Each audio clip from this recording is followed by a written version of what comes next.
Hi, this is Tim at Volgistics with your tip of the week for December 6, 2021.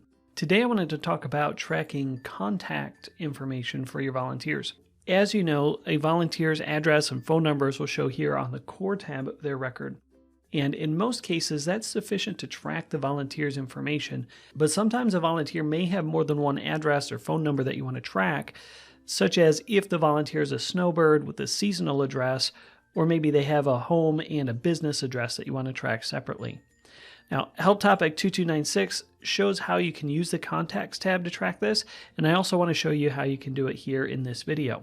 So if we go over to the Contacts tab here, you can see where we're tracking other contacts for this volunteer. So emergency contacts, employers, references, those kind of things. But the options here in this kind dropdown are customizable. So if you wanted to track a secondary address, we can put that in here.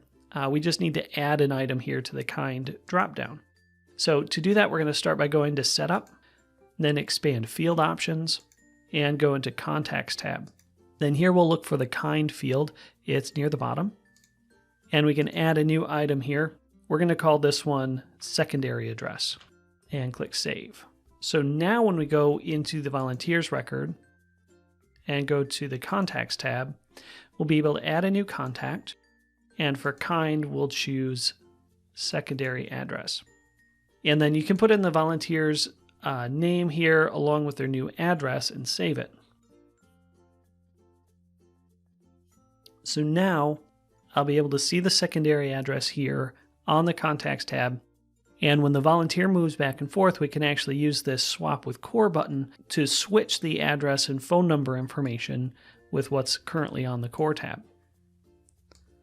So now if we go to the Core tab, we'll see this secondary, what was the secondary information shows here. And what was on the Core tab now shows here on the Contacts tab. So we can swap that back when the volunteer returns back. So I hope that's helpful for you as you track that information for your volunteers. If you have any questions about how this works, please send an inquiry to the support team and we'll get back to you quickly. Thanks for watching, and we'll see you next week.